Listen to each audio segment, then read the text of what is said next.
a league of its own. So that's how Mazda describes the all-new CX-8 here that has just been launched. Okay, rollout ceremony from the cooling plant. So yes, the CX-8 here is locally assembled alongside the CX-5. So right now, the cooling plant, right, the intercom cooling plant in here focuses on assembling exclusively the CX-5 as well as the CX-8. Right, as we all know, they have stopped making the Mazda 3 in our market, and so now they're focused on SUVs. And this, so far, the cooling plant here has been a very successful venture for Mazda. Apparently, for the last 3 years, Mazda has been the biggest exporter of vehicles from our market. And last year, 2018, they exported nearly 12,000 cars out of Malaysia to markets such as Thailand, Philippines, and other ASEAN regions. So yep, kudos to Mazda for pumping so much money, technology, and job opportunities into our market, building an ecosystem which our local automotive industry can truly thrive. So let's focus on the car. Here we have the CX-8. It is available in 4 variants. All right. How it is organized? 2 engine options. They are all familiar engines. There is the red car over there that is powered by the 2.5 liter Skyactiv G, the naturally aspirated variant that you see in the Mazda 6 and the CX-5. Okay, not the turbo version. And here you have the 2.2 diesel model. Okay, so all of them are mated to 6-speed automatic transmissions, Mazda's familiar 6-speed Skyactiv automatic transmission.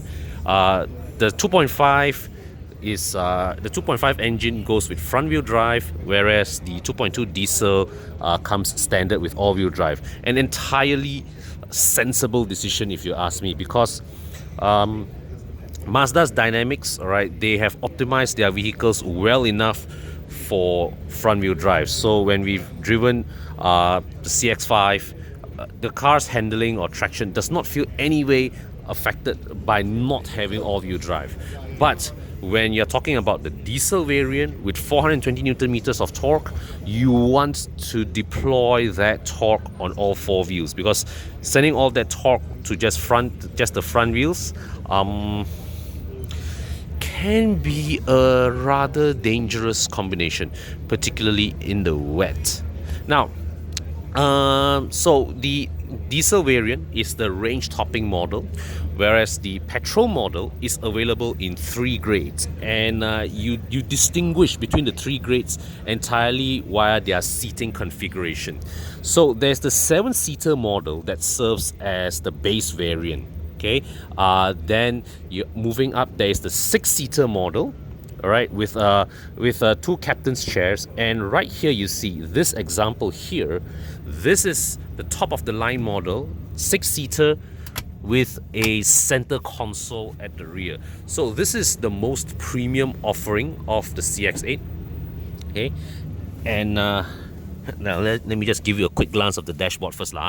This dashboard here, this is basically the CX-5 dashboard.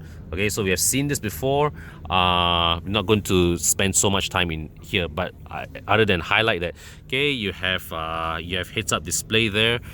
This is still the CX-5 instrument cluster. You see there, the CX-5 Turbo that we drove recently, to be featured in a separate video. That one has adopted the new Mazda 3's instrument cluster, but this one continues with the familiar CX-5 instrument cluster. This one down here, this is the center tunnel here. Okay, pretty nice, well petitioned center tunnel. Okay, so here this is a rather deep center console box, 2 cup holders there, and a rather wide console here in the middle. But let's focus at the back. Here you have rear zone climate control. Okay, rear zone climate control here. Wow, heated seats or ventilated seats. two large full-size cup holders, and another dedicated box here. Wow, quite deep, man. See how when I put my palms down, it's all the way down to my elbow. And you've got two USB sockets here. Okay, so let's show you the door card. Okay, you've got a built-in sunshade. That's fantastic. And access to the rear. Now this is something that I'm genuinely impressed. Okay, so seats fold forward, but before that, so here the rear with the rear seats toppled down, right? You get absolutely large cargo space.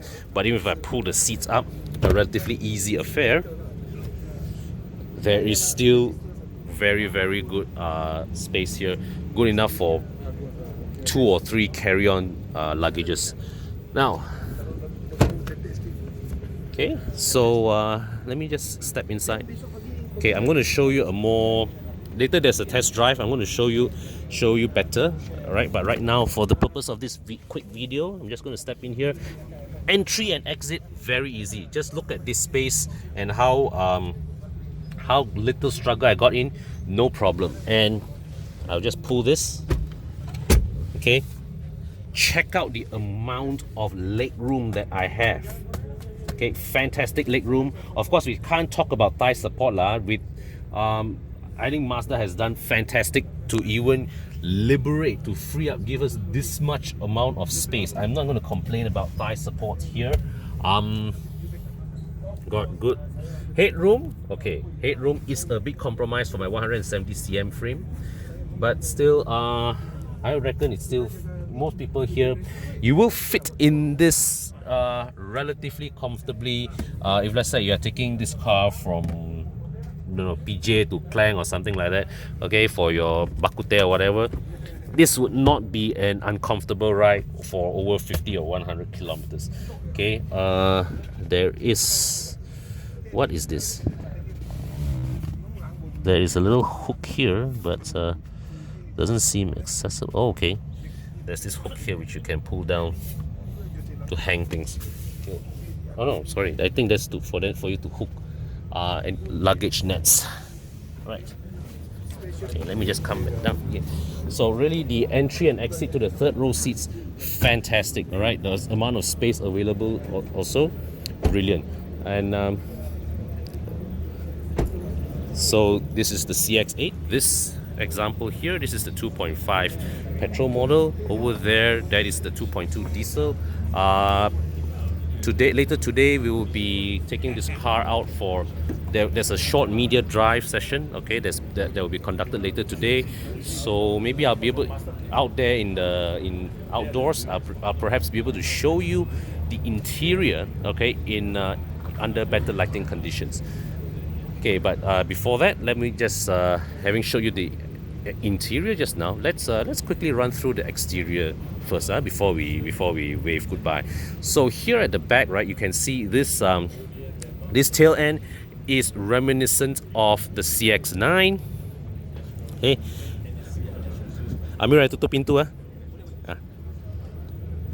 Okay, so but you see from the side here, it's a very long wheelbase car. Okay, the wheelbase of the CX-9 here, this is 2.9, more than 2.9 meters. So wheelbase, right? It is the same wheelbase as the CX-9, but it is narrower. The front end is taken basically from the CX-5. So this car, right, the engineering basis of this car, it is actually an extended wheelbase CX-5. It is a CX-5 long wheelbase, but the resultant product is something that is quite unique because it competes. There is nothing else in the market quite like it. The Nissan X-Trail and the Mitsubishi Outlander are full size smaller than this, because the CX-8 here is 4.9 meters long, whereas the Outlander and X-Trail are both just over 4.7. The Hyundai Santa Fe, the body is wider by 5 centimeters, but still, it is a shorter vehicle. It is about between 4.7 to 4.8 meters. So the CX-8 here, this is a very it is a unique product in a class of its own, really. All right, that you know that people who are currently in the CX-5, CRV, their family have grown to more than 4 individuals. They need something bigger, but you don't want to. You can't go all the way to an XC90 or a Mercedes GLE. This here then, therefore, becomes a and also you don't want to go as okay, you don't want to go to something as like you don't want to go to a Fortuner, because a Fortuner is spacious, but it is a truck-based vehicle. You want something with the refinement of a passenger car, but at the same time you want a cost-effective option. This is it. This is appeal. This is the one of the. This becomes a uniquely appealing proposition that nothing else in the market quite compares. It's astonishing. Okay, so guys, stay tuned for the test drive video that I will be publishing later. Won't be later tonight, of course, unfortunately, because I need to after that I'll be shooting straight back to KL. Probably in a day or two, I'll publish the full driving review to follow. Okay, and before we end the video, here's YS Kong. Hi YS. Hi, Con. Yeah, one of my viewers actually say I can learn some lessons from you. Really? Yes. So Hi. yeah. In case you're watching, Con and I are very good friends. Yeah, we are. Okay. Yeah. All right. So please carry on with your video. Thank you. Thanks, YS. Okay. Cheers.